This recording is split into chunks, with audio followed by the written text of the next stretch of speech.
Nitya Vikriya Santana, Dana Banadi, Nazari. Drug addiction is a huge problem in the modern world. ആധുനിക സമൂഹത്തിൽ ഏറ്റവും വലിയ വിപത്തായി മാറിക്കൊണ്ടിരിക്കുന്ന ഒന്നാണ് രാസലഹരിയുടെ ഉപയോഗം. മറ്റ് നയത്തെ പറ്റി ഗിരിപ്രഭാഷണം നടത്തുന്ന ഭരണാധികാരികളുടെ അവസരവാദവും അധികാരമോഹവും എതിരെ ലഹരിക്ക് പിന്നിലെ കറുത്ത കൈകൾ നമ്മുടെ ഭരണചക്രം തിരിക്കുന്നു എന്നത് നിഷേധിക്കാനാവാത്ത സത്യമല്ലേ. ലഹരി ഒരു ഭീകര വിപത്താണ്. കാലഘട്ടത്തിൽ ആൺകുട്ടികളും പെൺകുട്ടികളും ഒരുപോലെ സുരക്ഷിതരല്ല എന്ന് ചിന്തിക്കുക. 27 കോടി മനുഷ്യർ ലഹരിക്ക് അടിമപ്പെട്ടെന്നാണ് ഐക്യരാഷ്ട്ര സഭയുടെ കണ്ടെത്തൽ. ലഹരിയോടുള്ള ആസക്തി അതുപയോഗിക്കുന്ന വ്യക്തിയോടൊപ്പം കുടുംബത്തെയും സമൂഹത്തെയും പൂർണ്ണമായും നശിപ്പിക്കും. സ്കൂൾ കോളേജ് ലക്ഷ്യമാക്കിയാണ് ഡ്രഗ് മാഫിയ ഇറങ്ങി തിരിച്ചിരിക്കുന്നത്. യുവതലമുറയുടെ പ്രചോദനം മൂലം ഇന്ന് കുഞ്ഞുങ്ങളിലേക്കും ലഹരിയുടെ സ്വാധീനം എത്തപ്പെട്ടു.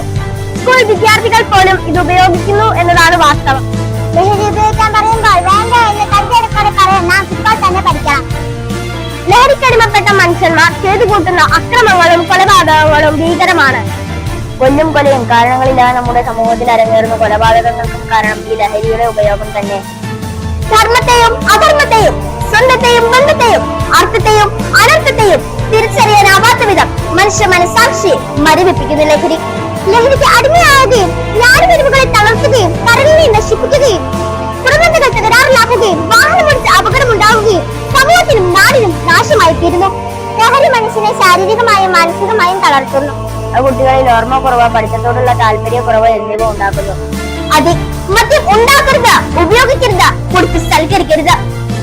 നമ്മുടെ കുടുംബത്തോടും കൂട്ടുകാരോടും ഒത്ത് സന്തോഷത്തോടെ ജീവിക്കുക എന്നതാണ് ഏറ്റവും വലിയ ലഹരി എന്ന ബോധം കുട്ടികൾക്കുണ്ടാകണം. നമ്മുടെ ജീവിതവും ജീവിത ലക്ഷ്യങ്ങളുമായിരിക്കണം നമ്മുടെ ലഹരി. വിവിധ പ്രശ്നങ്ങളോട് പരിധി വിജയം നേടുകയാണ് യഥാർത്ഥ ലഹരി എന്ന് അവർ അറിയുന്നില്ല. സ്ത്രീകളിൽ നിന്നൊരിയുന്ന ലഹരിക്ക് ജീവിത ദുഃഖങ്ങളെ ഇല്ലാതാക്കാൻ കഴിയുമെന്ന നിത്യ ബോധത്തിന്റെ മായിക വലയത്തിൽ കുടുങ്ങി പോവുകയല്ലേ മനുഷ്യർ. ലഹരി വിമുക്ത ലോകത്തിന് വേണ്ടി നമുക്കേവർക്കും ഉണർന്നു പ്രവർത്തിക്കാം. ലഹരി എന്ന മാന്ത്രിക വലയത്തെ കുറിച്ച് ബോധവാന്മാരായി ഒരു ലഹരി വിമുക്ത ജീവിതമാകണം നമ്മുടെ ലക്ഷ്യവും സ്വപ്നവും യാഥാർത്ഥ്യവും. കുട്ടികൾ ലഹരിക്കായ്മകളിലേക്ക് വീഴാതിരിക്കാൻ മുതിർന്നവർ മാതൃകയാവട്ടെ. അതിനാൽ കൂട്ടുകാരെ ഒരിക്കലും ലഹരിക്ക് അടിമയാവരുത്. ഈ തീരാശാപത്തിനെതിരെ പ്രവർത്തിക്കുകയും പ്രാർത്ഥിക്കുകയും ചെയ്യാം. ഈ ലഹരി സർപ്പം ഇവിടെ പണം വിരിച്ചായിരുന്നു. അതിനാൽ നമുക്ക് ഒന്നിച്ച് ലഹരിക്കെതിരെ കൈകോർക്കാം. So dear friends, I encourage all of you to keep away from drugs and say no to drugs.